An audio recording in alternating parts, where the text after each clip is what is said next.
নমস্কার প্রিয় দর্শকেরা, আজ আমি খুব মজা আর খুব সুস্বাদু ডিম পেঁয়াজি কীভাবে আপনারা খুব কম সময় তৈরি করবেন সেটাই আজকের ভিডিওতে তৈরি করে দেখাবো। এই রেসিপিটা তৈরি করতে কী কী লাগছে দেখার জন্য ভিডিওটা শেষ অবধি দেখে নিন। এর জন্য আমি প্রথমে কড়াইতে তেল দিয়ে দেব গরম হওয়ার জন্য। তারপর ডিমগুলো সেদ্ধ করে নিয়ে এর মধ্যে সামান্য লবণ আর হলুদ দিয়ে মেখে সেই গরম তেলে একে একে দিয়ে দেবো।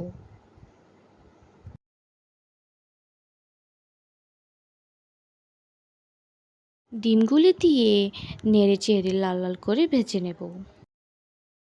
তারপর ডিমগুলি ভাজা হয়ে গেলে তুলে নিয়ে সে তেলে দিয়ে দেব তেজপাতা আর দিয়ে দেব আগের থেকে কুচে রাখা পেঁয়াজ।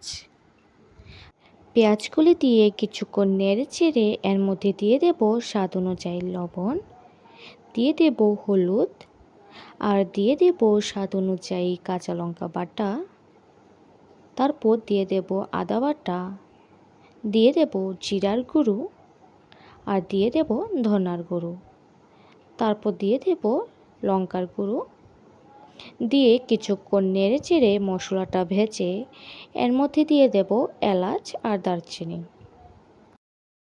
তারপর এর মধ্যে দিয়ে দেব ভেজে রাখা ডিমগুলি দিয়ে কিছুক্ষণ নেড়ে চেড়ে এর মধ্যে পরিমাণ মতো জল দিয়ে আবারও কিছুক্ষণ নেড়ে চেড়ে ফুটিয়ে নেব।